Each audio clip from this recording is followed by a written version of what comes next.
మానస్వీయుడైన ప్రవక్త అయిన మీకా గారి గురించి మనం ధ్యానం చేస్తూ కొన్ని రోజులు మనం ఆగాం.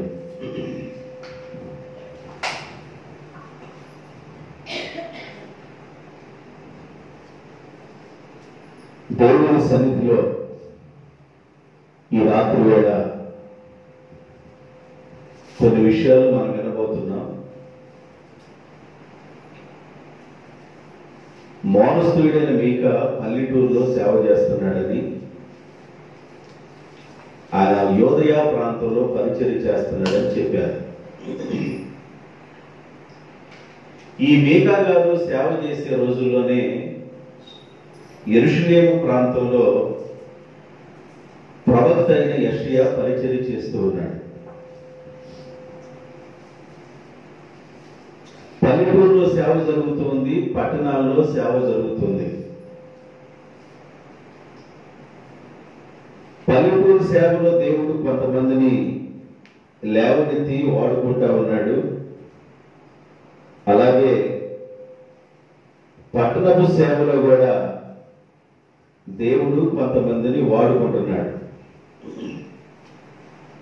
పల్లెటూరులో సేవ చేసేవాళ్ళు చిన్న సేవకులని, పట్టణంలో సేవ చేసేవాళ్ళు బడా సేవకులని దేవుడికి ఏమి లేదు. కానీ ఏ ప్రాంతానికి ఏ సేవకుడు అవసరమో ఆ ప్రాంతానికి ఆ సేవకుడు దేవుడు ఏర్పాటు చేసుకుంటాడు. కాబట్టి మీకా గారు వ్యవసాయ సంబంధమైన కుటుంబానికి చెందినవాడు.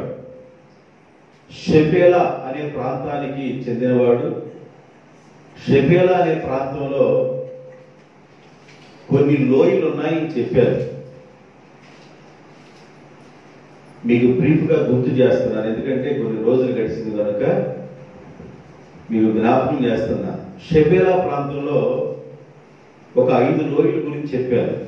ఆ ప్రాంతంలో ఉన్న ఊర్ల గురించి కూడా మాట్లాడారు. ఈ పల్లెటూరులో సేవ చేస్తున్న మీకా గారికి దేవుని యొక్క ప్రత్యక్షత కలిగింది. ఆయనకి దర్శనం వచ్చింది. దేవుని యొక్క వాక్కు ప్రత్యక్షమైంది. ఏంటి ఆయనకు వచ్చిన దర్శనం అంటే, యెరూషలేము వారి గురించి, ఇశ్రాయేలు వారి గురించి దేవుడు ఒక దర్శనాన్ని ఇచ్చాడు.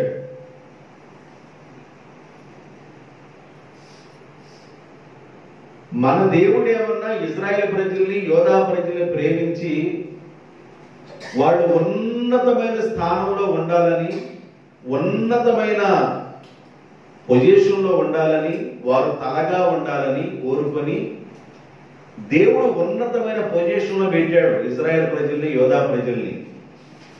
ఆ పొజిషన్లో పెట్టి కొండ తేనెనిచ్చి, గోధుమలు ఇచ్చి, ఆవు పాలిచ్చి, గొర్రెలనిచ్చి వాళ్ళని బాగా పోషిస్తూ దేవుడు వారిని ఏ కొదువు లేకుండా వారిని ఆశీర్వదిస్తూ ఉన్నాడు.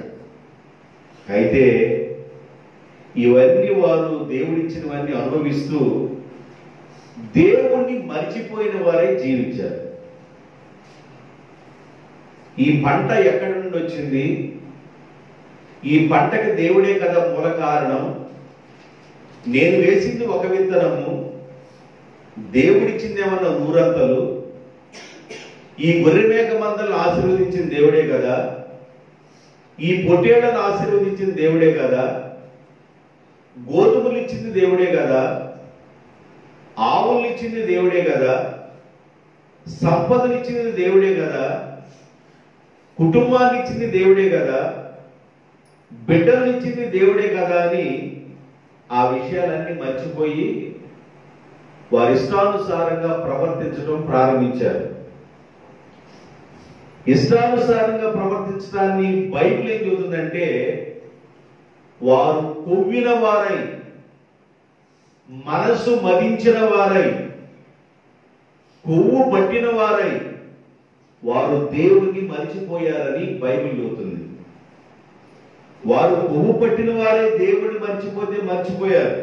మర్చిపోయి వాళ్ళు ఏం చేయడం ప్రారంభించారంటే, షోమ్రోను ప్రాంతంలో ఉన్న ఇశ్రాయేలీయుల 10 గోత్రాల వారు దేవుణ్ణి ఆరాధించడం మానుకొని ఉన్నత స్థలముల్లో వాళ్ళు బలిపీఠాలు కట్టి వారు విగ్రహారాధన చేయటం ప్రారంభించారు.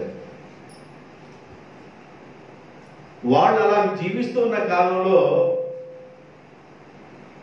భక్తుడైన మీకా గారికి, మోరస్తీయుడైన మీకా గారికి దేవుడిచ్చిన దర్శనాన్ని బట్టి, నాయనా ఒరే బాబు నాశనం కాబోతున్నారు, దేవుడు మహాదేవుడు, ఆయన ఉన్నత స్థలం మీదకి రాబోతున్నాడని మాట్లాడుతూ ఎన్నిసార్లు హెచ్చరించినా హెచ్చరికలు పట్టించుకోని వారై, భయము లేని వారై, భక్తి లేని వారై ఇష్టానుసారంగా వెర్రవేగి బ్రతికారు కనుక దేవుడు వారిని ఎవరికి అప్పగించాడంటే అషూరు వారికి అప్పగించాడు.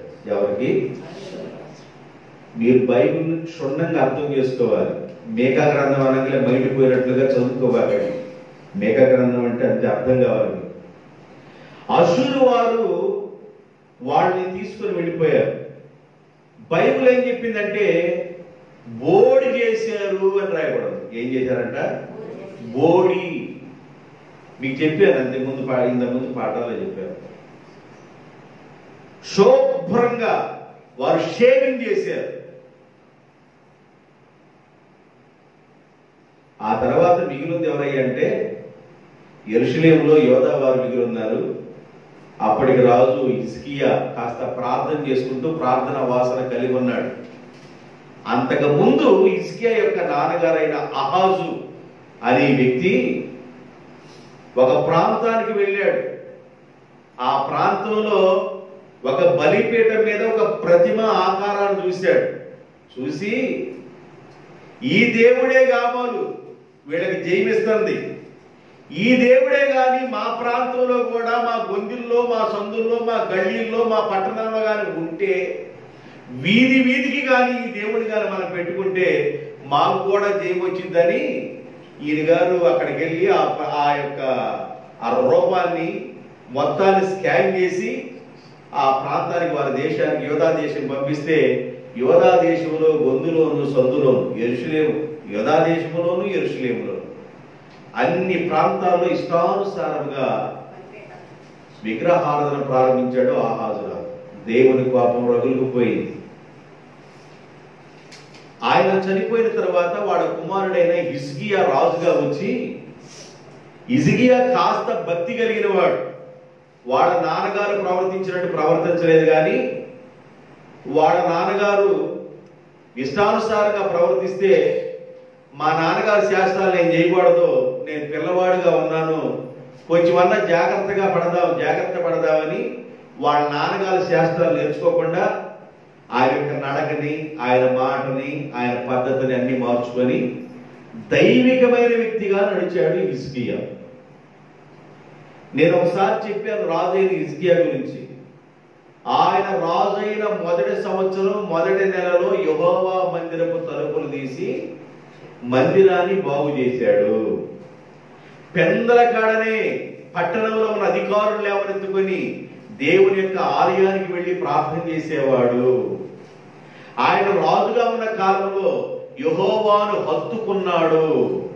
ఆయన ప్రార్థనా పరుడని చెప్పారు. అయితే ఈ పరిస్థితులన్నీ ఈ కోణంలో ఉన్నాయి. కొద్ది కాలం పోయిన తర్వాత బబులోను దేశస్తులు వచ్చి యెరూషలేము ప్రాంతాన్ని కూడా ఆక్రమించేశారు. ఇటేమన్నా 10 గోత్రాల వారిని ఏమన్నా అషూరీయులు, యెరూషలేములో ఉన్న 2 గోత్రాల వారిని బబులోను వాళ్ళు తీసుకువెళ్ళిపోయారు. బబులోను దేశంలో నెబుకద్నెజరు రాజు ఉన్నాడు. బబులోను మహాపట్టణం. బబులోను రాజ్యాన్ని పరిపాలన చేస్తున్న నెబుకద్నెజరు రాజు ఆ పట్టణం మీదకి దండెత్తి ఆ పట్టణం ఉన్న వాళ్ళందరూ తీసుకుని వెళ్ళిపోయాడు. కాస్త అవకతవకలు ఉన్న వాళ్ళని వదిలేసి యవనస్తులందరినీ పట్టుకుని వెళ్ళిపోయాడు. ఇలాగా 2 రాజ్యాలు, ఇజ్రాయేలు 10 గోత్రాలు, యూదుల 2 గోత్రాల వారు చెరకు వెళ్ళిపోయారు. మీకా గారికి ఏ విషయం అయితే దేవుడు దర్శనమిచ్చి మాట్లాడాడో అలాగ బాగా వాళ్ళు చెరకు వెళ్ళిపోయారు. అయితే ఇప్పుడు 4వ అధ్యాయాన్ని మనం ధ్యానం చేయబోతున్నాం. 3 అధ్యాయాలు ధ్యానం చేసే ఇంతకు ముందు ఇప్పుడు 4వ అధ్యాయాన్ని ధ్యానం చేయబోతున్నాం. 4వ అధ్యాయాన్ని ధ్యానం చేయడానికి ముందుగా మీకు కొన్ని గుర్తుంటానికి అవుట్లైన్ చెప్పాను మీకు. ఈ 4వ అధ్యాయంలో ఏమని జ్ఞాపకం చేస్తున్నాడు మీకా గారు అంటే, అంత్య దినాలలో ఏమి జరగబోతుంది, అంత్య దినాలు రాబోయే ఆఖరి రోజుల్లో ఏమి జరగబోతుందో ఆ విషయాన్ని రాశారు. చదవండి. అంత్య దినములలో యెహోవా మందిర పర్వతముల శిఖరమున స్థిరపరచబడి కొండల కంటే ఎత్తుగాను ఎత్తబడగా ప్రవాహము వచ్చినట్లు జనులు దానిలోనికి వచ్చెదరు. దేనిలోనికి?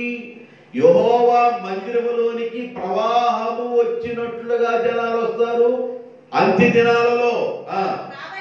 కాబట్టి ఆ కాలమున అన్య జనులు అనేకులు వచ్చి సియోనులో నుండి ధర్మశాస్త్రమును, యెరూషలేములో నుండి యెహోవా వాక్కును బయలు వెళ్ళును. యాకోబు దేవుని మందిరమునకు, యెహోవా పర్వతమునకు మనం వెళ్ళుదము రండి. ఆయన తన మార్గముల విషయమై మనకు బోధించును. మనం ఆయన త్రోవలో నడుచుకొందుము అని చెప్పుకొందురు. చాలా ఈ చదవబడిన భాగంలో ఉన్న ఈ 3 వచనాలు 4వ అధ్యాయంలో 1, 2, 3 వచనాల్లో ఏమి రాయబడిందంటే, అంత్య దినాలలో ఏమి జరగబోతుంది. ఓ ఇజ్రాయెల్ ప్రజలారా, మీరు అషూరు వారి చెరలోకి వెళ్ళిపోయారు. యోధా వారులారా, మీరేమన్నా బబులోను చెరకెళ్ళిపోయారు. అయితే ఒకానొక రోజు రాబోతుంది. ఆ రోజున మీరందరూ మరలా పోగు చేయబడి దేవుని మందిరానికి వచ్చి ఆయనను ఆరాధిస్తారు.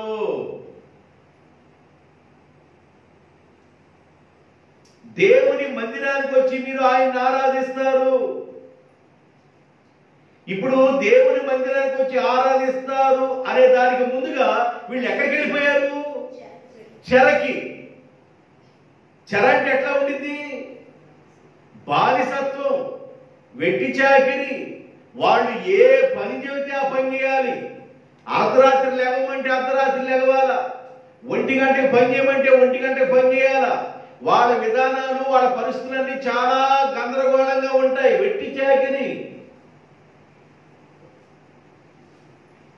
అయితే ఈ వెట్టి చాకిరి ఎందుకు వచ్చిందయ్యా వీళ్ళకంటే, ఎందుకు వీళ్ళు చెరకెళ్ళిపోయారు అంటే, ఎందుకు వీళ్ళ సొంత ప్రాంతంలో ఉన్న ఇళ్ళును వదిలిపెట్టి, సొంత పట్టణాలను వదిలిపెట్టి, ఒకరేమన్నా బబులోను దేశానికి, ఒకరేమన్నా అషూరు ప్రాంతానికి వెళ్ళడానికి గల కారణాలు ఏంటంటే, వాళ్ళు మనసు మరించి దేవుణ్ణి మరిచిపోయి వారి ఇష్టానుసారంగా ప్రవర్తించినందువల్ల వాళ్ళు కోరి కోరి కోరి ఏం తెచ్చుకున్నారు?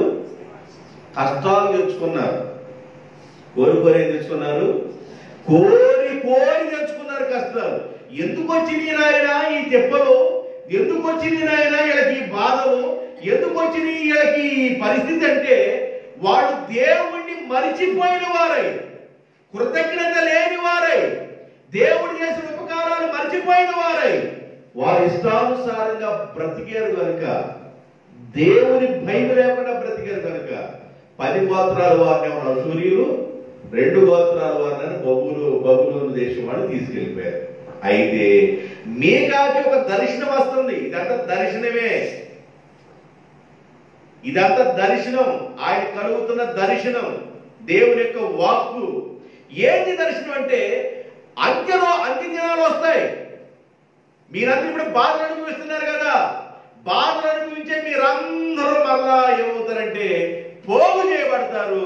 యెహోవా మందిరంలోకి వస్తారు. మీరు మాత్రమే కాదు, మీతో పాటు అన్ని జనాలు కూడా వస్తారు. దేవుని సన్నిధానానికి వెళదారండి అని గొప్ప చెప్పలుగా దేవుని దగ్గరికి వస్తారు. అది ఒక రోజు రాబోతుంది, అది మీకు కూడా రాబోతుందని ఆయన జ్ఞాపకం చేస్తున్నాడు. 4వ వచనం, ఎవరి భయము లేకుండా, 4 ఎవరి భయము లేకుండా ప్రతివాడు తన అంజూరపు చెట్టు క్రింద కూర్చుండును. సైన్యములకు అధిపతి అయిన యెహోవా మాట ఇచ్చి ఉన్నాడు. సకల జనములు తమ తమ దేవతల నామమును స్మరించుచు నడుచుకొందురు. మనమైతే మన దేవుడైన యెహోవా నామమును ఎల్లప్పుడూ స్మరించుకొందుము. ఈ 4వ వచనంలో ఏమన్నాడంటే, మనం ఎవరి భయం లేకుండా ప్రవర్తిస్తాం. ఇప్పుడేమన్నా భయము, ఇప్పుడేమన్నా ఆందోళన, స్వతంత్రం లేదు. మీ ఇళ్ల మీద నీళ్ళన్నీ మా ఇళ్ల మీదకి వస్తున్నాయి. మురుగ్గాలం అయిపోయింది. ఇక ఎవరు అద్దెంట్లో ఉండి అద్దెళ్లలో ఉన్నాడు. పరిస్థితులు ఎలా ఉంటాయంటే టౌన్లో అసలు భయంకరం అన్నమాట. 1 సంవత్సరం అయిపోయిన తర్వాత ఇంకా 300 అద్దె ఎక్కువ. 300 అద్దె ఎక్కువ అయితే అయిపోయింది. మా పెయింట్ పోయింది ఏంది, గీతలు గీసేటేంది నీ అబ్బాయి, ఎన్ని గొడవలు.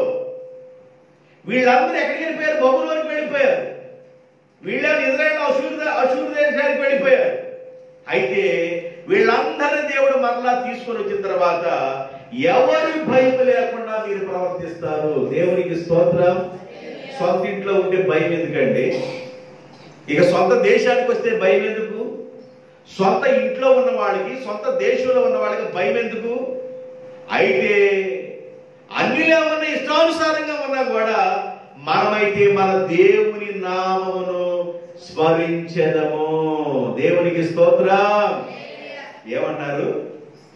దేవుని నామమే స్మరించెదము, దేవుని నామాన్నే ఉచ్చరించెదము. అది ముందుగా చేయొచ్చుగా, వాళ్ళు ముందుగా చేయొచ్చుగా, దేవుని నామాన్ని స్మరించొచ్చుగా ముందుగానే. ఇలాంటి వాక్యాలు చదివి చదివి భక్తులకి అనుభవాలు వచ్చి వాళ్ళు ఏమనుకున్నారంటే, వాళ్ళు పాట రూపంలో ఒకటి పాడుకున్నారు. నాకు ఫలము ఉన్నంత వరకు నమ్మలేదు నీ మాటలు, బలమంతా పోయాక నమ్మాలని ఉంది నీ మాటలు. బలమంతా పోయిన తర్వాత,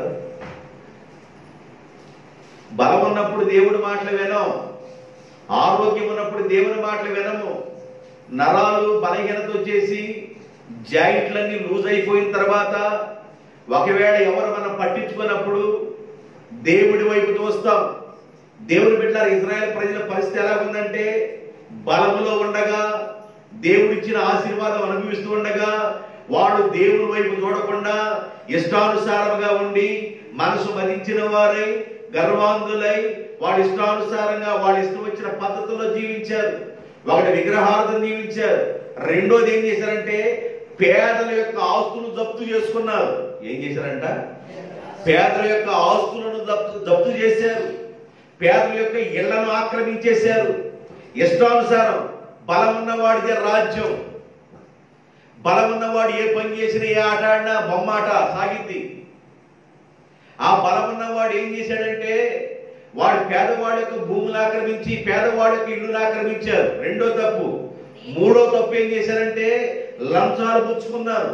ఏం పుచ్చుకున్నారు? లంచాలు పుచ్చుకున్నారు. ఎవరు లంచం ఇస్తే ఇక వాళ్ళ మాట, ఎవరు లంచం ఇస్తే వాళ్ళ మాట. ఇలాగ ఇజ్రాయేల్ ప్రజల యొక్క బలహీనతల గురించి నేను ఇంతకుముందు పాఠాల్లో మీకు చెప్పాను. వీళ్ళు ఇష్టానుసారంగా ఇలా ప్రవర్తిస్తున్నారు కాబట్టి ఒకనొక రోజు వచ్చింది, వాళ్ళ టైం వచ్చింది, బ్యాడ్ టైం నడిచింది. ఏ టైం నడిచింది? బ్యాడ్ టైం నడిచింది. యూదులు అనుకున్నారు ఇక మనకేముంది, మనం కొండ మీద ఉన్నాం కదా అనుకున్నారు.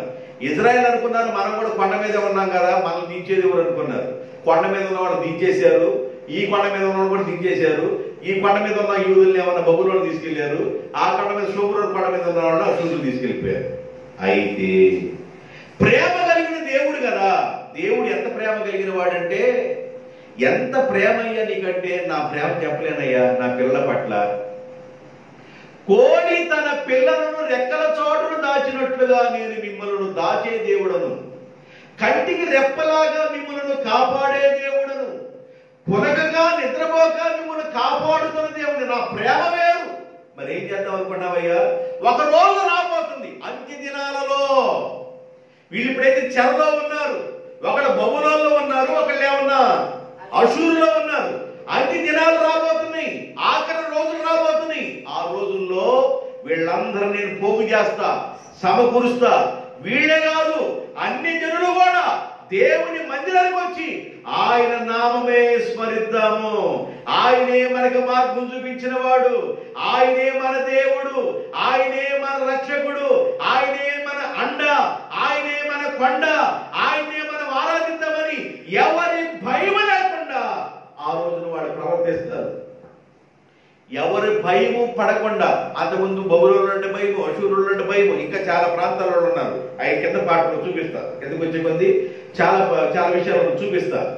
చాలా మందితో భయపడతా ఉన్నారు. దేవుని బిడ్డలో పొద్దాక ఉలికి పడవలసిన అవసరం లేదు, బెదరవలసిన అవసరం లేదు, భయపడవలసిన అవసరం లేదు, దిగులు పడవలసిన అవసరం లేదు. దేవుడు నీ పక్షమున ఉండగా, ఆయన నీ పక్షమున పనిచేస్తూ ఉండగా నీవు ఎవరికి భయపడవలసిన అవసరం లేదు. ఇప్పుడు అదే చెబుతున్నాడు దేవుడు. అన్ని దినాల వాళ్ళ పోగు చేస్తా. ఎవరి భయం లేకుండా వాళ్ళు ఎక్కడికి వెళ్తారంట? ద్రాక్ష చెట్టు కిందకి వెళతారు, అంజూరపు చెట్టు కిందకి వెళతారు. ద్రాక్ష చెట్టు దేనికి గుర్తు అంటే దేవుడికి గుర్తు. ద్రాక్ష, నేను నిజమైన ద్రాక్షావళిని, తీగలు మీరు నాలో ఉంటే ఫలిస్తారు, నాకు వేరుగా ఉంటే మీరు ఫలించరు, అంటుగట్టబడిన బిడ్డలుగా ఉండండి, నాతో కలిసి ఉండండి అని ద్రాక్షావళి గురించి యోహాను సువార్త 16వ అధ్యాయంలో రాయబడి ఉంది. ఇప్పుడు ఎవరు ద్రాక్ష చెట్టు కింద వాళ్ళు ఉంటారంటే ఏ బిడ్డ వాళ్ళు ఎలా ఉంటారంటే దేవుని కలిగి ఉంటారు, భయం లేని వారుగా ఉంటారు. దేవుడు లేని వాళ్ళు ప్రతిదానికి భయపడతా ఉంటారు. ఏమైపోతామో, ఏమి జరుగుద్దో, రేపేం జరుగుద్దో, అబ్బాయి ఏమైపోతాడో, అమ్మాయి ఏమైపోద్దో, పిల్లోడు ఏమైపోతాడో, పిల్లేమైపోద్దో, ఆమెమైపోద్దో, ఈయనేమైపోతాడో, ఈ భూమి ఎడిపోయిద్దో, ఈ సరిహద్దు ఎడిపోయిద్దో, ఆ వాడి తిరిగిద్దో, ఈ వాడి ఎటు పడిద్దో, ఆ కొంప ఎవరిది అయిద్దో, ఈ కొంప ఎవరికి అయిద్దో, ఎన్ని బాధలు గోతం. ఈ గోతం లేకుండా నీవు భయపడకుండా బ్రతుకుతావు. దేవునికి స్తోత్రం. నారు పోసిన వాడు నీరు పోస్తాడు. భయపడకుండా బ్రతుకుతావు నీవు. లేవి కాండంలో ఒక మాట చెప్పాడు దేవుడు. 26వ అధ్యాయం 3వ వచనం 6వ వచనం, 26వ అధ్యాయం 3వ వచనం 6వ వచనం. మీరు నా కట్టడలను బట్టి నడుచుకొని నా ఆజ్ఞలను ఆచరించి వాటిని అనుసరించి ప్రవర్తించిన ఎడల మీ వర్షాకాలంలో వర్షమును, మీ భూమి వర్షాకాలంలో వర్షం ఇవ్వటం వలన మీ భూమి పంటనిచ్చును, మీ పొలంలో ఉన్న చెట్లు జిర్రేసుకుపోకుండా. ఏంటి చెట్టు ఎంతకాలం చూసారు జిర్రేసుకుపోయింది అంటానే? జిర్రేసుకుపోకుండా మీ పంట ఫలించును, మీ ద్రాక్ష పండ్ల కాలం వరకు మీ నూర్పు సాగుచుండును. ఇవన్నీ ఎప్పుడంటే మీరు నా మాటలు విని, నా కట్టడలు విని మీరు ప్రవర్తించినప్పుడు మీ వర్షాకాలంలో వర్షమును, మీ పంటకి ఎంత కావాలో అంత వర్షము నేను ఇస్తా. అకాల వర్షాలు వస్తే పంట నాశనం అయింది, వర్షాకాలంలో వర్షం వస్తే పంట బాగుపడింది. అకాల వర్షాలు కాదు, మీ పంట కాలంలో ఎంత వర్షం కావాలో అంత నేను ఇస్తాను. మీ ఆకు ముడతను చూసావా?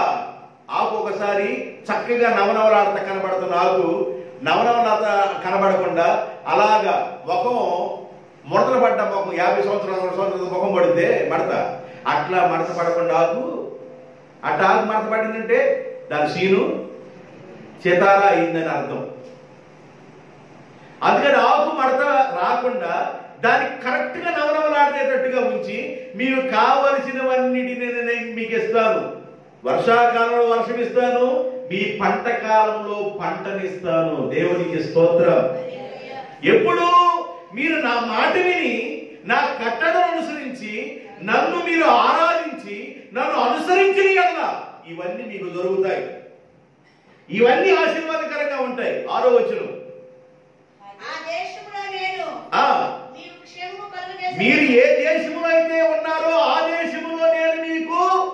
క్షేమమును కలుగు చేసేదను. మీరు పండుకొనినప్పుడు ఎవడను మిమ్ములను భయపెట్టడు. నిద్రపోతున్నప్పుడు భయం వచ్చింది కొంతమందికి. కుక్కొచ్చి కలుసినట్టు, పందొచ్చి తరుగుతున్నట్లు, ఎలుగుబంటి వచ్చి నిన్ను లాగుతున్నట్లు, మొసలొచ్చి నిన్ను గుచ్చుతున్నట్లు, ఎలాగో నీకు భయం వచ్చింది.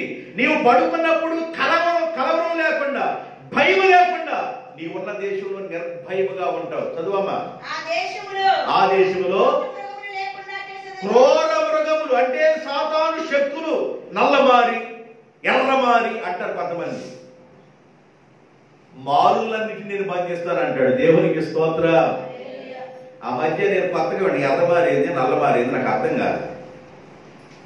దెయ్యాలు రకరకాల పేర్లు పెట్టుకుని తిరుగుతుంది. నువ్వేదంటే అది ఏదో చెప్పింది. ఎర్రమారి నల్లమారి, నేను పేద శక్తిని, నేను పేద భూతాన్ని, నేను పేద అని యేసుప్రభు అన్నాడు. మీలో ఉన్నవాడు లోకంలో ఉన్నవాడు కంటే గొప్పవాడు రా బాబు అన్నాడు. దేవునికి స్తోత్ర. హల్లెలూయా. శక్తుల యొక్క కార్యాన్ని పతనం చేయటం అది దేవుని బిడ్డల వశమే. దేవుని పిల్లలు కరెక్ట్ గా కానీ మోకరించి ఆయన కట్టడలను ఆయన యొక్క మార్గాలు అనుసరించిగా నడిస్తే దేవుని పిల్లలు మోకరించిన వెంటనే మోకాళ్ళ బలం కింద ప్రతి శక్తి ఓడిపోతుంది. అర్థమవుతుందండి? అర్థమవుతుందా? దయ్యపు శక్తుల్ని గెలవటంలో ప్రభు ఒక సూత్రాన్ని చెప్పాడు. ఇంటివి ప్రార్థన ద్వారా మాత్రమే గెలవగలవంటాడు. ఉపవాస ప్రార్థన అంటాడు. ఏ ప్రార్థన అంటండి? ఉపవాస ప్రార్థన. ఉపవాస ప్రార్థన ద్వారా మాత్రమే గెలవగలం. ప్రతి చీకటి దురాత్మ శక్తుల్ని పటాపంచులు చేసేది ప్రార్థనే. నీవు పడుకున్నప్పుడు దేని భయం లేకుండా, ఎవరి భయం లేకుండా పడుకుందువు.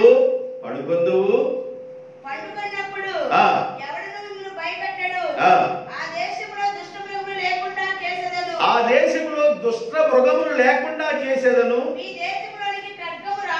మీ దేశం మీదకి ఖడ్గము రాదు. మీరు మీ శత్రువులను తరివేదరు. మీరు ఎవరికి భయపడరు. ఆగండి.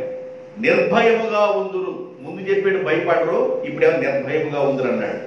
అంటే మీకా గారు ఏం చెబుతున్నాడు? 4వ అధ్యాయం 4వ వచనంలో ఏం చెబుతున్నారయ్యా అంటే, ఎవరి భయం లేకుండా ఎవరు ద్రాక్ష చెట్టు కింద వాళ్ళు ఉంటారు. దేవుడే నాకాశ్రయంబు దివ్యమైన దుర్గము. దేవుడే నాకాశ్రయంబు దివ్యమైన దుర్గము.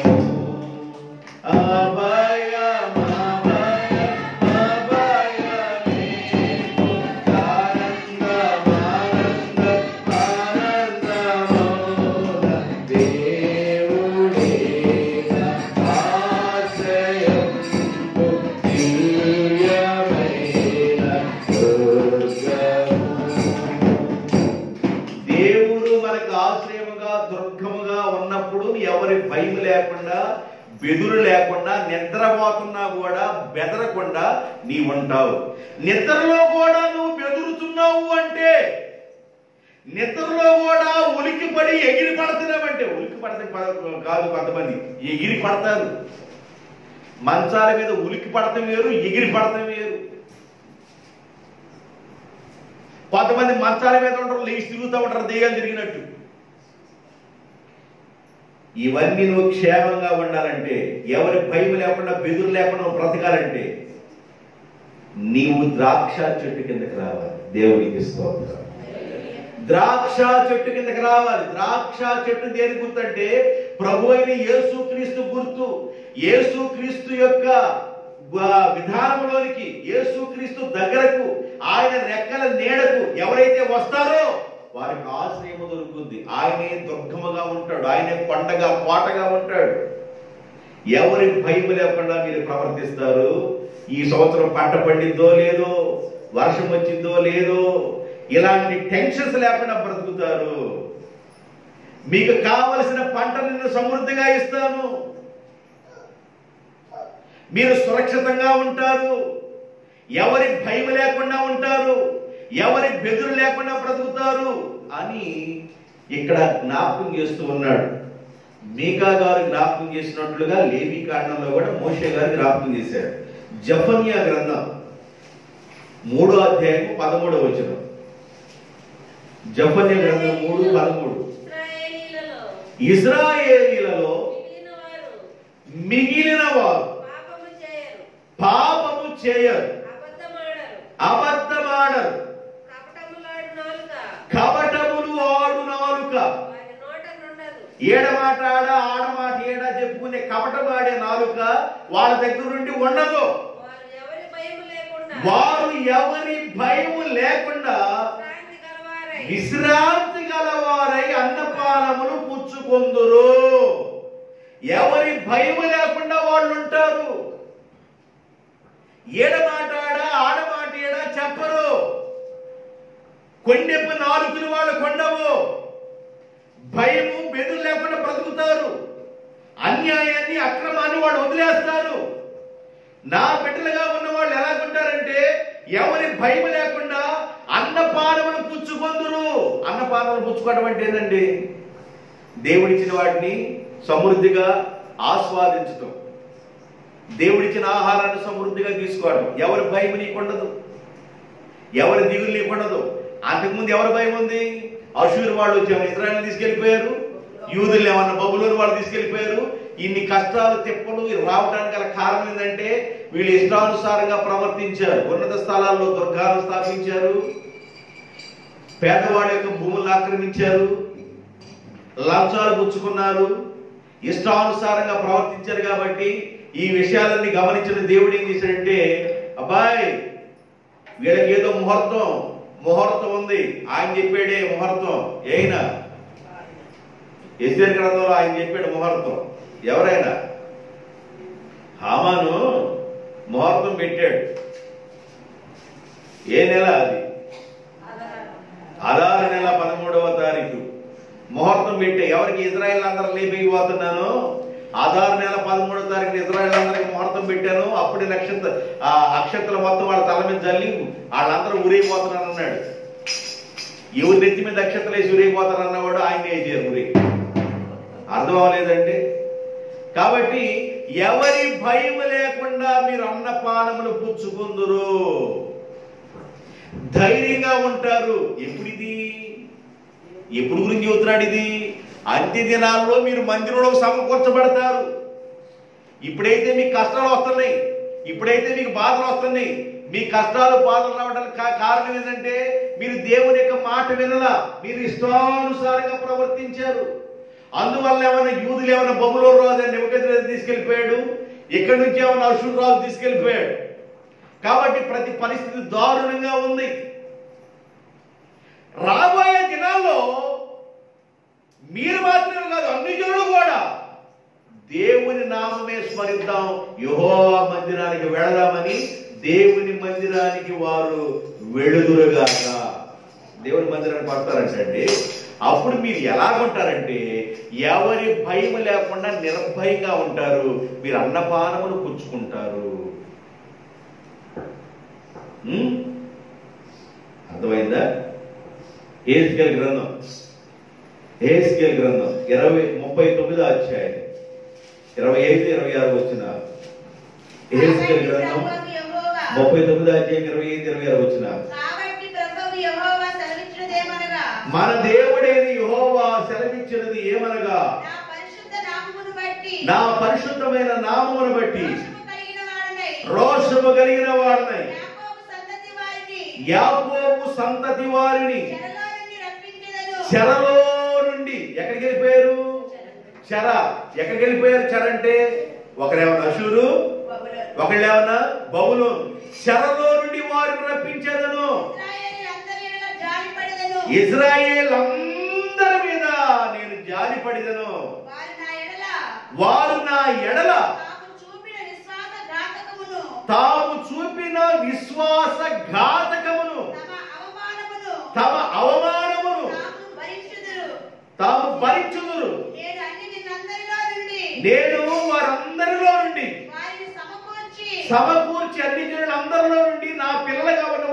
వారందరినీ సమకూర్చి వారి శత్రువుల దేశములో నుండి రప్పించిన తరువాత వారి శత్రువుల దేశములో నుండి రప్పించిన తరువాత వారు సురక్షితముగాను సురక్షితముగాను నిర్భయముగాను తమ దేశములో ఉందురు. సురక్షితముగాను నిర్భయముగాను ఉందురు. దేవుడు వారిని అన్ని దేశములో నుండి రప్పించిన తర్వాత వారు ద్రాక్ష చెట్ల కింద, ఎవరు ద్రాక్ష చెట్ల కింద వాళ్ళు, ఎవరు అంజూరపు చెట్ల కింద వాళ్ళు, ఎవరి భయం లేకుండా ఉంటారు. ద్రాక్ష చెట్టు అంటే యేసు ప్రభు గుర్తు, యేసు ప్రభు యొక్క నీడలో ఉంటారు అని చెప్పాడు. ఇక్కడేమంటాడంటే ఎవరి భయం లేకుండా వాళ్ళు ఎలా ప్రవర్తిస్తారంటే సురక్షితముగా నిర్భయముగా ఉంటారు. సురక్షితము అనగా క్షేమము, నెమ్మది. అలా అంతకుముందు వాళ్ళకి క్షేమం లేదు, నెమ్మది లేదు. బబులోను దేశంకి వెళ్ళిన తర్వాత వాళ్ళు ఏం చెబితే అది చేయాలండి. వాళ్ళు ఏం చెబితే అది చేయాలి. నా వైపు చూడండి, వాళ్ళు ఏమి చెబితే అది చేయాలి. బబులోను దేశం వెళ్ళిపోయారు, ఏం చెబితే అది చేయాలి. అరబ్ కంట్రీస్కి వెళుతున్నారు జాబ్ చేసుకోవడానికి. అరబ్ కంట్రీస్లో వాళ్ళు ఏం చెబితే అది చేయాలి. ఆ కంట్రీస్లో వెళ్ళిన తర్వాత వాళ్ళు ఏ పని చేస్తే ఆ పని చేయాలి. ఇంటి పని చేయమంటే ఇంటి పని చేయాలి, ఇల్లు తొడవమంటే ఇల్లు తొడవాలి, అడ్లు కడమంటే అడ్లు కడగాలి, లేదా వాళ్ళ దగ్గర ఉన్న ఏదన్నా గాడుల దగ్గర ఏదన్నా ఎత్తేయాలని ఎత్తేయాలి, గుర్రాల దగ్గర పని చేయాలంటే పని చేయాలి. వాళ్ళకి ఏముంటే ఏం కలిగితే ఆ పని చేయాలి. యాడికి అరబ్ కంట్రీస్ జాబ్, ఏ జాబ్ అయినా చేయాల్సింది. చేస్తూ కూడా వాళ్ళు కానీ కన్నెత్తి ఎవరికన్నా చూశారు అంటే చూడకపోయినా చూశారని చెప్పారంటే వాళ్ళు ఇక్కడ రారు. ఎక్కడికి మన భారతదేశం రాదు. ఏమండి ఏందో అట్టట్ట చూస్తున్నాడండి అందరూ రాయిలో సాయంకాలం ఎక్కడ చూస్తున్నారా? ఒక ఆవును కొట్టుకొని మన ఇండియాలో కొట్టారంటే అరబ్ కంట్రీస్ లో భయంకరంగా అసలు చిత్రహింసలు చేస్తారనమాట. ఒక దేశానికి వాళ్ళు వెళ్ళిపోయి బ్రతుకుదెరువు కోసం వెళితే చిత్రహింసలు చేస్తారు. బబులోను దేశానికి యూదులు వెళ్ళిపోయారు, వాళ్ళ ఇష్టానుసారమిక. అషూరు ప్రాంతానికి ఇజ్రాయెల్ వెళ్ళిపోయారు, వాళ్ళ ఇష్టం. ఈ కష్టాలు బాధలన్నింటిలో నుండి, బందీ గృహంలో నుండి, చెరలో నుండి నేను మిమ్మల్ని తీసుకొస్తాను, మీరు సురక్షితముగా ఉంటారు. దేవునికి స్తోత్రం, హల్లెలూయా. ఈ తిప్పలన్నీ, ఈ బాధన్నీ రావడానికి మెయిన్ కారణం ఏంటంటే ఒక మనిషిలో గర్వం చోటు చేసుకోకూడదండి. హృదయపు గర్వం చోటు చేసుకోకూడదు. నాకేందిలే అనకూడదు. హృదయపు గర్వం, ఎవరి హృదయంలో అయితే గర్వం చోటు చేసుకుందో ఇక పెద్ద చిన్న కనబడదు, గురువు దైవం అని కనబడదు, ఇక దేవుడు ఇక ఈ విషయాలే కనబడవు. ఏది చేయాలని కూడా చేస్తారు ఇష్టానుసారంగా. తెప్పలు వచ్చిన తర్వాత కానీ ఆ తెప్పల్లో దేవా దేవా దేవా ఇలాంటి పరిస్థితులు ఎదురైనాయండి వీళ్ళకి. ఆ బంధకాల్లో నుండి నేను తీసుకొస్తా, ఆ చెరలో నుండి నేను తీసుకొస్తా. ఇప్పుడు మీరు ఎవరి భయం పడవలసిన అవసరం లేదు, మీరు నిర్భయముగా ఉంటారు. ఎప్పుడు ఇది? అంత్య దినాలలో. ఏ దినాలవి? అంత్య దినములు. అంత్య దినాల్లో నా బిడ్డలుగా ఉన్న వాళ్ళందరూ పోగు చేయబడతారంటాడు. 4వ అధ్యాయం 5వ వచనం మీకా గ్రంథం. సకల జనములు తమ తమ దేవతల నామము స్మరించుచు నడుచుకొందురు. మనమైతే మన దేవుడైన యెహోవా నామమును స్మరించుకొందుము. మన దేవుని నామమే మనం స్మరించుకొందుము. రకరకాల జనులు రకరకాల దేవుడి నామాన్ని స్మరిస్తారు కానీ మనమైతే మన దేవుడి నామమునే స్మరించదము. ఎందుకంటే అంతకుముందు వాళ్ళు ఇలాగే స్మరించరు కాబట్టి, వాళ్ళ శిక్ష వచ్చింది కాబట్టి, బుద్ధి వచ్చింది కాబట్టి ఇక అవన్నీ మనసులో తొలగించుకొని దేవా నీవే మా దిక్కని దేవుని నామమునే వాళ్ళు స్మరిస్తూ ఉంటారు. దాని గురించి జకరియా గారు 10వ అధ్యాయం 12వ వచనంలో కూడా తెలియజేశారు. జకరియా గ్రంథం 10వ అధ్యాయం 12వ వచనం. నేను వారిని దేవుడు యందు బలశాలులుగా చేయుదును. ఆయన నామమును స్మరించుచు వారు వ్యవహరింతురు. స్మరించుచు అంటే ఏంది? స్మరించుచు, స్మరించడం అంటే ఉచ్చరిస్తా ఉంటారు. ఇక నిద్రలో కూడా దేవాని స్తోత్రం, నాయన స్తోత్రం. అంతకుముందు దేవా స్తోత్రం కాదు, అంతకుముందు వేరు. ఇప్పుడు ఏంటంటే దేవుని భయం వచ్చేసింది కాబట్టి నిద్ర లేవుతో కూడా దేవానికి స్తోత్రం నాయన, తండ్రి నాయన ప్రభు అని కోరుకుంటారు. చూసావు కొంతమంది ప్రార్థన చేయడం అనవసరం అనుకొని, కొంతమంది ప్రార్థన చేయడం అనవసరం అనుకొని ఒక రెండు మాటలు దేవుడు వినడానికి కానీ తండ్రి నాయన ప్రభు పడుకుంటున్నా, ఉదయం లేపితే లేవుతాను, లేకపోతే నీ ఇష్టం. తండ్రి నాయన ప్రభు రెండు మాటలు తేల కొట్టేస్తారు, కట్టే కొట్టే తెచ్చా. తండ్రి నాయన ప్రభువ పడుకున్నా, లేపితే ఉదయం లేపు లేదు నీ ఇష్టం.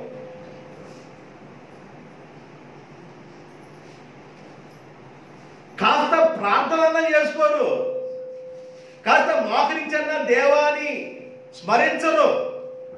ఎప్పుడు స్మరిస్తారంటే పడరాని పోట్లు పడ్డ తర్వాత, రారాని బాధలు వచ్చిన తర్వాత, వాడికి ఎన్నో ఇబ్బందులు వచ్చిన తర్వాత, ఈ ఇబ్బందులన్నింటిలో నుండి ఇక ఎప్పుడు నిద్రలేసిన దేవానికి స్తోత్రం లేవుతూ ఉంటారు. ఎందుకంటే ఇబ్బంది మనిషిని దేవునికి దగ్గర చేస్తుంది. దేవునికి స్తోత్రం. కష్టం దేవునికి దగ్గర చేస్తుంది. అందుకనే భక్తుడే దావీదు గారు అంటారు, శ్రమ కలగక మునుపు నేను త్రోవ విడిచితిని, శ్రమ కలుగుట నాకు మేలాయను. దేవునికి స్తోత్రం. కష్టాలు, బాధలు, శ్రమలు, ఇరుకులు, ఇబ్బందులు, కరువులు, ఇవన్నీ ఒక మనిషిని ఎక్కడ తీసుకెళ్తాయంటే దేవునికి దగ్గరగా తీసుకెళ్తాయి. వాడు యెహోవా నామమునే స్మరించెదరు, స్మరించెదరు, స్మరించెదరు, ఉచ్చరిస్తూ ఉంటారు. దేవుడి నామాన్ని ఉచ్చరిస్తూ ఉంటారు. కాబట్టి దేవుని నామాన్ని ఉచ్చరించే బిడ్డలుగా ఉండండి. అసలుకి ఇరుకు వచ్చినా ఇరుకు రాకపోయినా, ఇబ్బంది వచ్చినా ఇబ్బంది రాకపోయినా, దేవుడు నీకు ఇచ్చిన దాన్ని బట్టి సంతోషిస్తూ ప్రతిరోజు దేవుడు స్మరిస్తూ ఉండు. దేవుడే నీకు ఆశ్రయముగా దుర్గముగా ఉంటాడు. 6వ వచనం, 4:6. ఆ దినమున నేను కుంటి వారిని పోగు చేసేదను, కుంటి వారిని పోగు చేసేదను,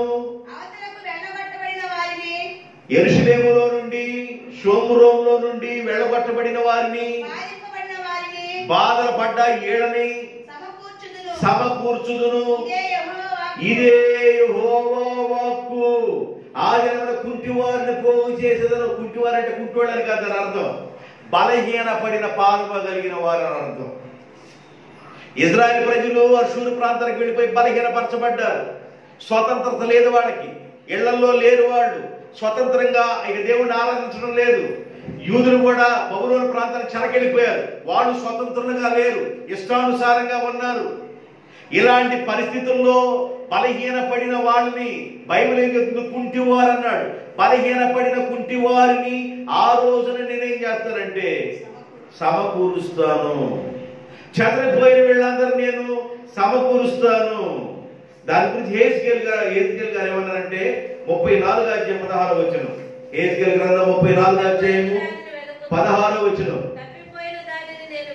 తప్పిపోయిన వారిని నేను వెదకెదను, తోలి వేసిన దానిని మరలా తోలుకొని వచ్చేదను, గాయపడిన దానికి కట్టు కట్టుదును, దుర్బలముగా ఉన్న దానిని బలపరచుదును. అయితే ఇలాగ నేను ఏం చేస్తానంటే వాళ్ళందరిని ఎక్కడైతే బలహీనపడ్డారో, ఎక్కడైతే సడలిన వారికి ఉన్నారో, ఎక్కడైతే భయపడిన వారికి ఉన్నారో వీళ్ళందరిని సమకూర్చి ధైర్యపరుస్తాను. ఇదంతా మీకా గారికి వస్తున్న దర్శనము. దేవునికి స్తోత్రం.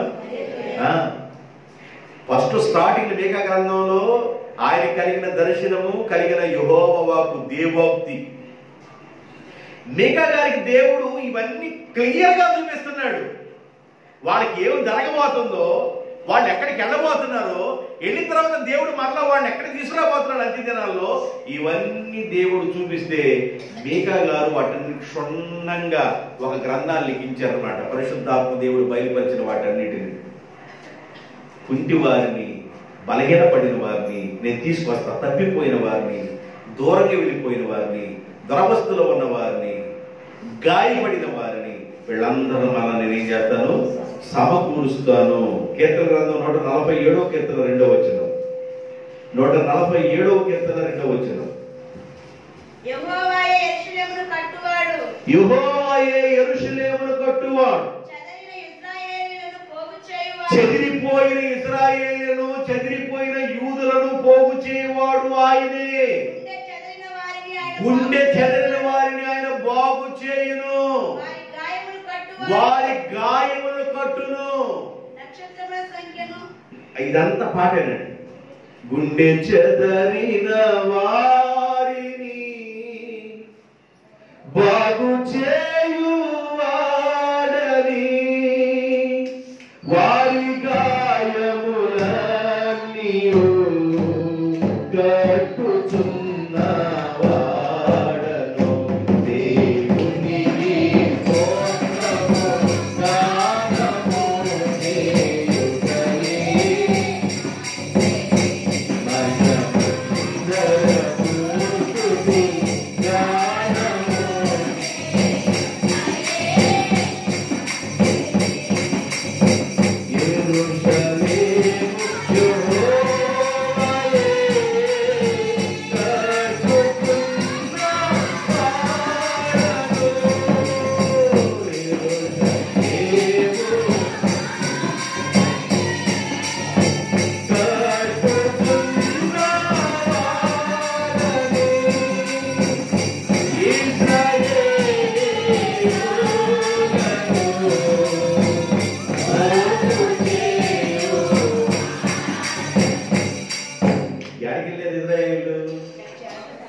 అమ్మా ఏ చెరకెళ్ళారు? ఇశ్రాయేలీలు ఏ చెరకెళ్ళారు? అషూరు వారు చెరకెళ్ళారు. ఇశ్రాయేలు వారు ఎన్ని గోత్రాలు? 10 గోత్రాలు. యెరూషలేము వాళ్ళు ఎన్ని గోత్రాలు? 2 గోత్రాలు. ఏ గోత్రాలు? యోధా గోత్రం, బెన్యామీను గోత్రం కలిపి 2 గోత్రాలు. వీళ్ళు ఎక్కడికి వెళ్ళారు చెరకి? బబులోను దేశానికి వెళ్ళారు. బబులోను దేశాన్ని నెబుకద్నెజరు రాజు ఉన్నాడు, అషూరు ప్రాంతంలో సన్హెరీబు ఉన్నాడు. తుప్పు రేపుతున్నారు వాళ్ళని, దుమ్ము దులుపుతున్నారు వాళ్ళని. వీళ్ళందరూ దేవుడు అన్నాడు, గాయపడిన వారిని గాయాలు కట్టి గుండె చెదరిన వారిని బాగు చేసి మళ్ళీ వాళ్ళందరూ నేను సమకూరుస్తాను. దేవునికి స్తోత్రం, హల్లెలూయా. అంత్య దినాలలో దేవుడు చేయబోతున్న విషయాన్ని మీకా గారు 1వ వచనం దగ్గర నుండి 8వ వచనం వరకు క్లియర్ గా తెలియజేశాడు. 1వ వచనం దగ్గర నుండి 8వ వచనం వరకు. 9వ వచనంలోకి వెళ్ళండి. దానికి తగిన గాయములు, 9వ వచనం, దానికి తగిన గాయములు మరణకరములు అవి యోధాకి తగిలి ఉన్నవి. యోధాకి తగిలిన గాయాలు మరణకరములు. నా జనుల గుమ్మముల వరకు యెరూషలేము వరకు అది వచ్చి ఉన్నవి. అంటే ఇక్కడ మళ్ళీ దేని గురించి చెబుతున్నాడంటే, అంత్య దినాల్లో ఏమి జరగబోతుందో చెప్పి ఇప్పుడు ఏమవబోతుందో చెబుతున్నాడు. నా మాటలు అర్థమైనయా? 4వ అధ్యాయం స్టార్ట్ చేసి అంత్య దినాల్లో అయ్యా మీరందరూ ఇట్లా సమకూర్చబడతారయ్యా, మీరు పలానా చోటకి వెళ్తారయ్యా అని చెప్పాడు. అయితే మీకు కలిగే బాధలు ఎలా ఉంటాయి చూస్తున్నాడు. 9వ వచనం దగ్గర నుండి 4వ అధ్యాయం 9వ వచనం చదవం. గాయములు మరణకరములు అవి యోధాకి తగిలి ఉన్నవి. నా జనుల గుమ్మముల వరకు యెరూషలేము వరకు అవి వచ్చి ఉన్నవి. గాతు పట్టణములో దీన్ని తెలియజెప్పవద్దు. ఫస్ట్ నుంచి చెబుతున్నాడు, గాతోడ చెప్పాకండి. ఎందుకంటే సిగ్గుమాడి అని గాతోడకి ఏ మాట చెప్పాకండి రా, మన సిగ్గు తీస్తారు, పొరుగు తీస్తారని గాతోడకి చెప్పబాకండి. గాతు పట్టణం ఎవరిది? ఫిలిస్తీన్లు, గొలియాతు ప్రాంతం. ఏ విషయం గాతోడ చెప్పాకండి అన్నాడు. అతడు ఎంత మాత్రమును ఏడవవద్దు.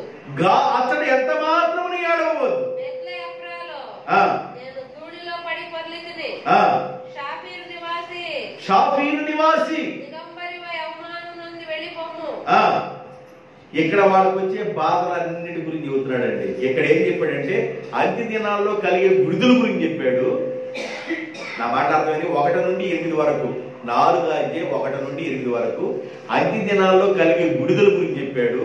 9వ వచనం దగ్గర నుండి 11వ వచనం వరకు ఏ ఏ బాధలు సంభవించబోతున్నాయో, ఎవరి ద్వారా సంభవించబోతున్నాయో చెప్పాడు. మీకు క్లియర్ గా అంటే అర్థం కావడానికి 2 మొక్కల్లో తేల్చేశారు. 9వ వచనంలో ఎలాంటి బాధ కలిగి చెప్పాడు. అర్థమైందండి? ఏది వివరించుకోవడం టైం లేదు కనుక 10వ వచనం కూడా చదవండి. సియోను కుమారి ప్రసూతి స్త్రీవలెను 4:10 మేకా గ్రంథం 4:10. ఆమా 9 చదవలేదా?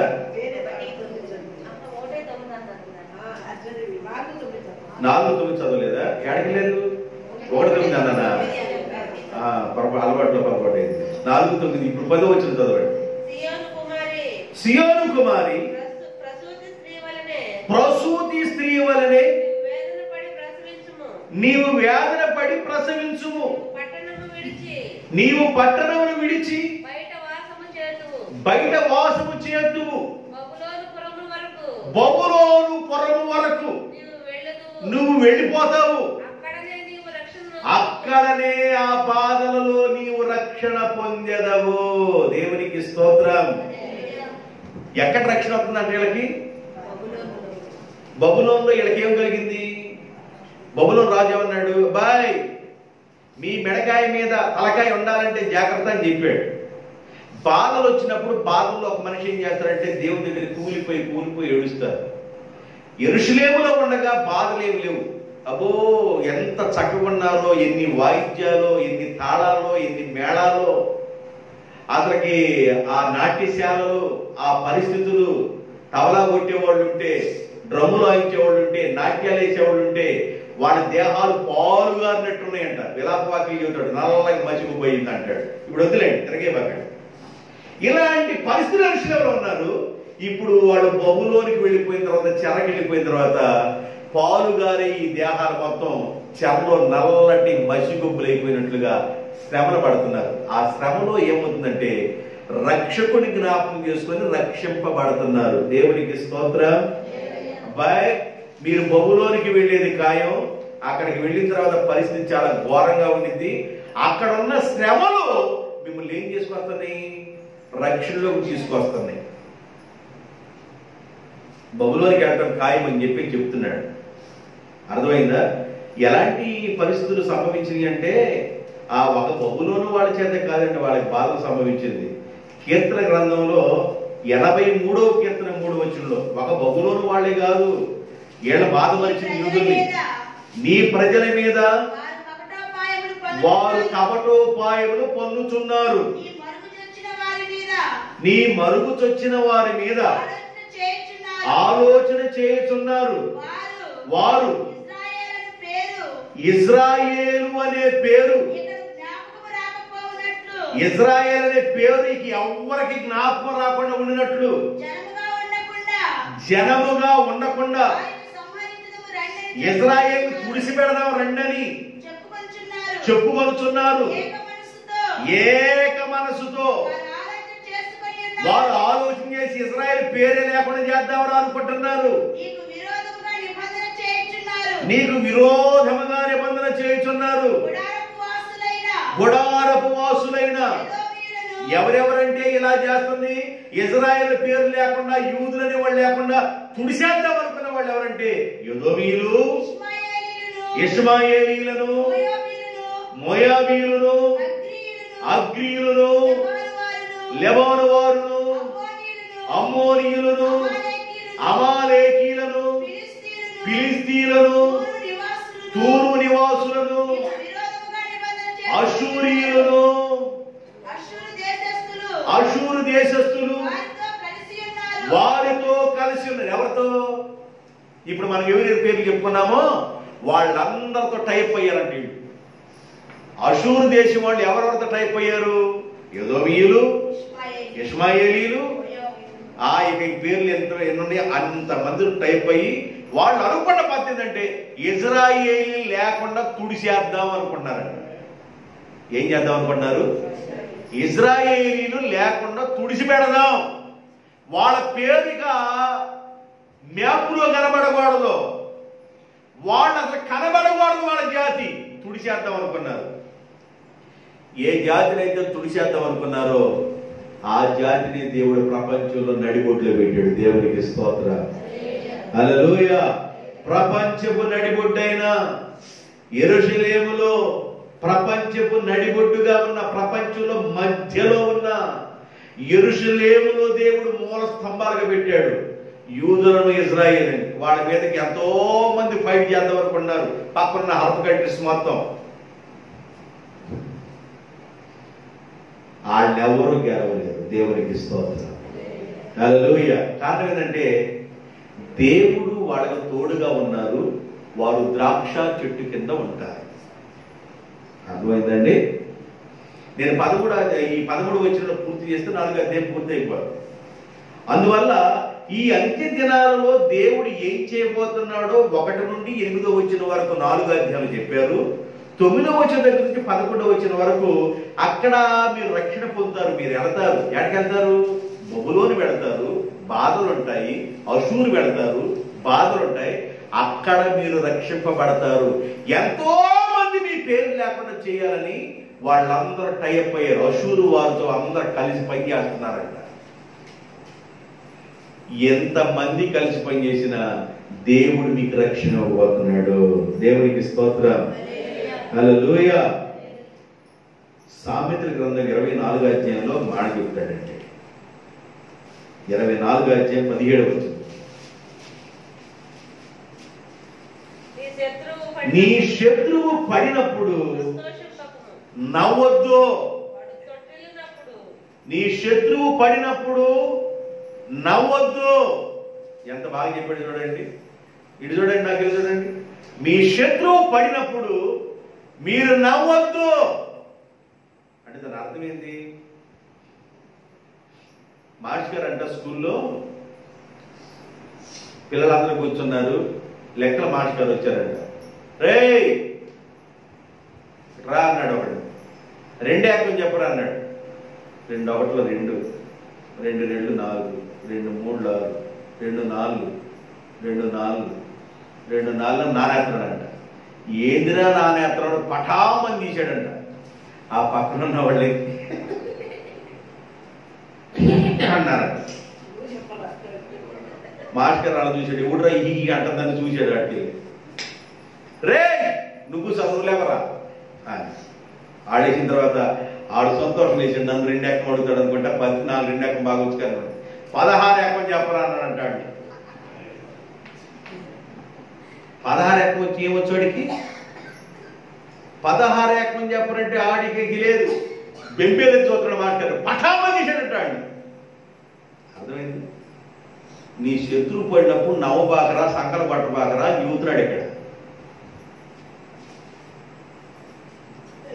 వీళ్ళు బబులోనికి చెరకు వెళ్ళిపోయారని, అషూరు వారికి చెరకు వెళ్ళిపోయారని, వీళ్ళందరి పేర్లు లేకుండా తుడిచేద్దామని యోదోమీయులు అనుకోనివ్వండి, అషూరు వారు అనుకోనివ్వండి, మోయాబీలు అనుకోనివ్వండి, అమ్మోనీయులు అనుకోనివ్వండి, యోదోమీయులు అనుకోనివ్వండి, ఎవరు ఎన్ని అనుకున్నా నేను మరలా మిమ్ములను చెరలో నుండి తీసుకొస్తాను. దేవునికి స్తోత్రం. పడినవాడు పడినట్టే ఉన్నాడు. వాడు ఒక రోజు మంచి రోజు వస్తుంది. దేవునికి స్తోత్రం. నవీనా మీకు అన్ని సాగుతులు బాగా వచ్చు అనుకుంటే నవీనా నావశేనా ఏమైందంటే అది దేవునికి స్తోత్రం. అర్థమైందా? ఎవరన్నా బాధపడుతున్నారు, ఎవరన్నా దిగులు పడుతున్నారు, బాధలు ఉంటే వాళ్ళు చూసి నవ్వబాకండి. అవసరమైతే పరామర్శించడానికి చూడండి. తెమ్మగా కుదిరింది అంటారు కొంతమంది. అరే బాబు, బబులోని వాళ్ళు మిమ్మల్ని తీసుకెళ్లిపోయారా, అషూరు వాళ్ళు మిమ్మల్ని తీసుకెళ్లిపోయారు, మీరు ఇష్టానుసారంగా ఉన్నారు కాబట్టి వాళ్ళు మిమ్మల్ని చెరకు తీసుకెళ్లిపోయారు అన్నాడు. దేవుడు అన్నాడు, చెరలో నుండి మరలా అంత్య దినాల్లో వాళ్ళని తీసుకొస్తాను. దేవునికి స్తోత్రం. వాళ్ళు అక్కడ రక్షింపబడతారు. నిజమే. దానియేలు ప్రార్థన చేయలేదండి? బబులోను దేశంలో ఉన్న దానియేలు గోని బట్ట కట్టుకొని, మా దేవా, మా తండ్రి, మా పితరుల దేవా, మా ప్రాంతానికి మేము ఎప్పుడు వెళతామయ్యా, మా యెరూషలేము దేశానికి మేము ఎప్పుడు వెళ్తాం, ఆ మందిరంలో మేము ఎప్పుడు ఆరాధన చేస్తాం, మా దేవా మమ్మల్ని విడిపించ విడిపించమని దానియేలు కన్నీరు గార్చి ఏడ్చాడండి గోని పట్ట కట్టుకొని. అక్కడ రక్షింపబడతారు మీరు అన్నాడు. బాధలో ఏడుస్తామండి, బాధలో కన్నీరు గారుస్తాం, బాధలో దేవునికి దగ్గర అవుతాం. అయితే మీరు వచ్చిన తర్వాత మీరు భయపడకుండా, ఎవరి భయపడకుండా నిర్భయముగా ఉంటారు. ఎవరు ద్రాక్ష చెట్టు కింద వాళ్ళు ఉంటారు. ద్రాక్ష చెట్టు అంటే యేసు ప్రభువుని గుర్తు. యేసు ప్రభు యొక్క నీడలోకి మీరు వస్తారు. అర్థమైందా? 4:11 వచనంలో శత్రువు యొక్క డైలాగ్స్ ఎలా ఉన్నాయి రాయబడి డైలాగ్స్ అని చెబుతున్నది. 11వ వచనం, మనము చూచుచుండగా అబ్బా ఏదంట, సియోను అనగా దేవుని యొక్క మందిరము అపవిత్రపరచబడును గాక అని ఎవరు చెప్పుకుంటుంది? దానికి మీరు ఎవరు? శత్రువు యొక్క డైలాగ్స్ అని రాసుకోరు. అక్కడ శత్రువు యొక్క డైలాగ్స్ ఎట్లా ఉన్నాయంటే, మనము చూచుతుండగా సియోను అపవిత్రపరచబడుచున్నదని చెప్పుకొనుచు అన్యజనులుగా ఉన్నవాడు అనేకులు మీ మీదకి కూడి వచ్చి ఉన్నారు. కళ్ళములో ఒకడు పనలను కూర్చున్నట్లు యెహోవా వారిని సమకూర్చును. అయితే వారి దేవుని యొక్క తలంపులు అన్యజనులు తెలుసుకొనున్నారు. దేవుని యొక్క ఆలోచన తన బిడ్డల పట్ల ఎలా ఉందో వాళ్ళు గ్రహించకుండా ఉన్నారు. సియోను కుమారి,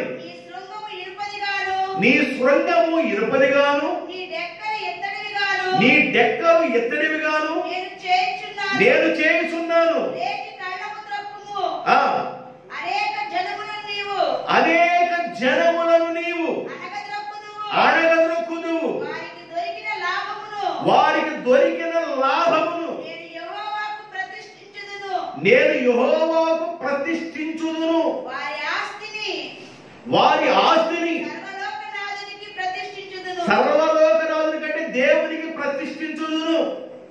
ఇక్కడ రాయబడిన 13వ వచనం వరకు విషయాలు ఏంటంటే, శత్రువు యొక్క డైలాగ్స్ ఎలా ఉన్నాయంటే, ఇదిగో మీరు 11వ వచనం చెప్పాడు. 11వ వచనం, సియోను అపవిత్రపరచబడిపోయింది, వీళ్ళందరూ సియోను విడిచి వెళ్ళిపోయారు, అలాగే పేరు లేకుండా మనం చేద్దాము, అతనికి ఉన్నతమైన వాళ్ళ విషయాలను కొట్టివేద్దాం అనుకున్నారు. అయితే దేవుని యొక్క తలంపులు వాళ్ళకి తెలియదు. దేవుడు తన బిడ్డల ఎడల ఎలాంటి తలంపు కలిగి ఉంటాడో తెలియదండి. దేవుడు తన బిడ్డల్ని ఎప్పుడు కాపాడుతూనే ఉంటాడు. తల్లి తన చంటి బిడ్డను కాపాడినట్లుగా దేవుడు తన బిడ్డల్ని ఎప్పుడు కాపాడుతూనే ఉంటాడు. అయితే దేవుని పిల్లగా ఉన్నవారు విర్రవీగి వాళ్ళు ఎప్పుడైతే గర్వాంధులైపోయి దేవుడిని మర్చిపోయి ఇష్టానుసారంగా జీవించారో వారికి వచ్చిన తిప్పలది. ఈ తిప్పల్లో ఎక్కడికి వెళ్తున్నారో, వెళ్ళిన తర్వాత ఏం జరుగుతుందో, మళ్ళా దేవుడు వాళ్ళు ఎలాగ కాపాడి మళ్ళా దేవుని మందిరాన్ని నడిపిస్తున్నాడో, ఎలా సమకూరుస్తున్నాడో, ఇవన్నీ 4వ అధ్యాయంలో మీకాకి కలిగిన దేవోక్తి దర్శనం. దేవునికి స్తోత్రం. 4వ అధ్యాయాన్ని పూర్తి చేసుకుందాం. 4వ అధ్యాయంలో 2 భాగాలు ఉన్నాయి. ఒక భాగం 1 నుండి 8 వరకు విడుదలను గురించిన దేవోక్తి. 9వ వచనం దగ్గర నుంచి 13వ వచనం వరకు ఎవరెవరు ఏ ఏ కుట్రాలు పొందుతున్నారో వాళ్ళన్నింటిలో నుండి దేవుడు తన ఆలోచన ద్వారా తన బిడ్డలను బయటికి తీసుకొచ్చే విషయాలని జ్ఞాపకం చేస్తున్నాడు. ఈ మాటల ద్వారా ఎంకరేజ్ అవ్వండి, బలం పొందండి. ఒకవేళ దేవుని మాట వినకపోతే మనం ఎక్కడికి వెళతాము? ఆడు బొబులోనికి వెళ్ళినట్లుగా మనం కూడా చెరలోకి వెళతాం. ఆడు బొబులోని చెరలోకి వెళ్ళారు. దేవుని మాట వెనక దేవుడిని ధిక్కరించి ఇష్టానుసారంగా ప్రవర్తించేవాళ్ళు ఒక చెరకి వెళ్తారు, ఒక కష్టంలోకి వెళ్ళిపోతారు, ఒక బాధలోకి వెళ్ళిపోతారు, ఒక బాధలో కూర్చుకుపోతారు, అల్లాడుతూ ఏడుస్తూ ఉంటారు. అయితే ఆ అల్లాడి ఏడ్చి మరలా దేవుని దాని సమీపమై వాళ్ళు దేవుని పాదాలు పట్టుకుంటే దేవుడు వాళ్ళని మరలా తీసుకొని యెరూషలేములోనికి తీసుకొస్తాడు. అంటే దేవుని యొక్క మందిరంలోనికి తీసుకొస్తాడు. ఈ మాట హృదయంలో పెట్టుకోండి. వింటే దీవెన, వినకపోతే శాల. వింటే దీవెన, వినకపోతే శాల. ఏది కావాలో కోరుకో. ప్రార్థన చేసుకుందాం. ప్రేమ కలిగిన తండ్రి, పరిశుద్ధుడు అయిన మా ప్రభువా యేసయ్య, మీకు వందనాలు, స్తుతులు, స్తోత్రాలు. మానసుడైన మీకా గారు రాసిన గ్రంథంలో 4వ అధ్యాయాన్ని ధ్యానం చేసుకున్నాం. అతి దినాల్లో నీ పిల్లలకు కలుగుతున్న విడుదల గురించి, వారికి ఎదురయ్యే ప్రతి కష్టంలో నుండి మీరు ఎలా వాళ్ళని తీసుకొస్తున్నారు, ఈ విషయాలన్నీ తెలియజేశారు. శత్రువు యొక్క కుతంత్రము నుండి, వారి యొక్క మాటల యొక్క విధానంలో నుండి వాళ్ళని తప్పించుకొని, వాళ్ళని కాపాడి, బలపరిచి, భద్రపరిచి, వాళ్ళ మీద ఉన్న మీ దృష్టి, మీ ఆలోచన శత్రువు ఎరగకుండా మాట్లాడే వాటన్నిటిలో నుండి నీ బిడ్డలను తప్పించుకొని కాపాడి మరలా యెరూషలేముకు సమకూరుస్తారని మీరు మాట్లాడిన మాటలు బట్టి వందనాలు. విత్తిన సువార్త మీరు గట్టి ఫలపరిచేయండి. వింటే దీవిన, వినకపోతే చెర. ఆ రోజున ఇజ్రాయేలులు, ఆ రోజున యూదులు, ఈ రోజున మేము. మీ మాటలు విని ఎవరైతే జీవిస్తారో వారు బండ మీద ఇల్లు కట్టుకొనిన బుద్ధిమంతుణ్ణి పోలి ఉంటాడని చెప్పారు. మీ మాట వినకుండా ఇల్లు కట్టుకునేవాడు ఇసుక మీద పునాది వేసుకొని ఇల్లు కట్టిన బుద్ధిహీనుడిని పోలి ఉంటాడని చెప్పారు. కనుక నా ప్రభువా, నా దేవా, మాకు ఇవ్వబడిన ఆయుష్కాలంలో మేము కుంగిపోయేవారుగా కాకుండా, గర్వాంధులుగా కాకుండా, ఇష్టానుసారంగా ప్రవర్తించకుండా, మీ యందు భయము భక్తి కలిగి మీకు దగ్గరగా ఉండి మీ నామాన్ని స్మరించే బిడ్డలుగా చేయమని, ఎవరి భయం లేకుండా, బెదురు లేకుండా మీరు కాపాడే దేవుడు అని, పడుకున్నప్పుడు ఎలాంటి భయం లేకుండా, కలవరం లేకుండా మీరు పడుకుంటారని ఎన్నో విషయాలు తెలియజేశారు. ఈ సువార్తని మీరు ముద్రించి, భద్రపరిచి, హృదయాల్లో సరళపరచమని, మీ స్వరాన్ని విని మీకు దగ్గరగా వచ్చే బిడ్డగా చేయమని యేసు ప్రభు నామములో ప్రార్థన చేయుచున్నాను తండ్రి. ఆమేన్.